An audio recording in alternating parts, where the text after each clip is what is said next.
The US presidential elections are just around the corner, and Republican candidate Donald Trump is stirring up headlines with his aggressive protectionist promises. One day he announces a staggering 60% tariff on imports from China.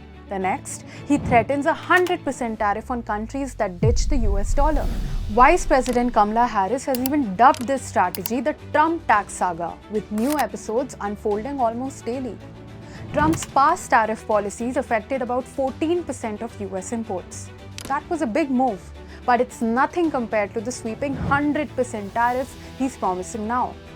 If he makes it back to the White House, Trump plans to slap a 10 to 20% tariff on all imports and a hefty 60% on those from China.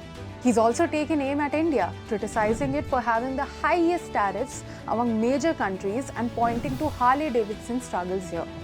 If re-elected, he plans to introduce a reciprocal tax, which could mean big changes for India-US trade. Trump has several legal tools he could use to impose these tariffs.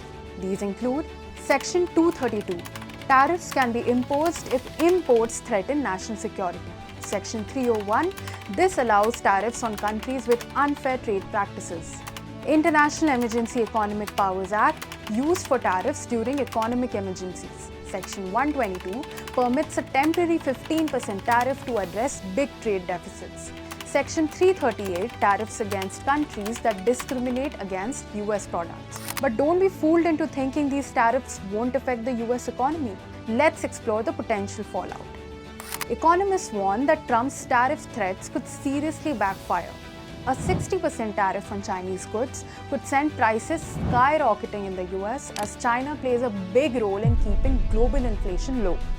While this might reduce the US trade deficit with China, it could just shift it to other countries like Mexico and Canada. And Trump has also hinted at a 200% tariff on cars from Mexico, doubling down on his previous 100% threat. Analysts say this could drive up costs for vehicles across the board in the US.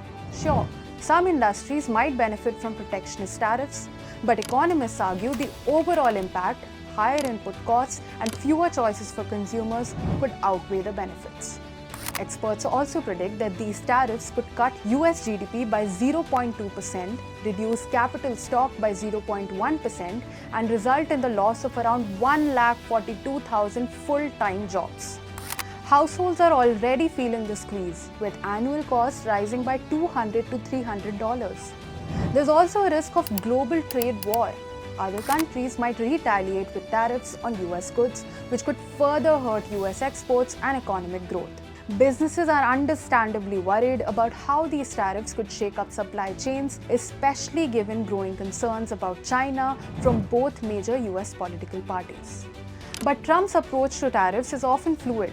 He uses them as bargaining chips, adjusting his stance based on how other countries respond.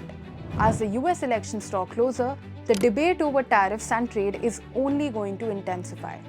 Stay tuned to Business Standard for the latest insights and updates on this unfolding issue.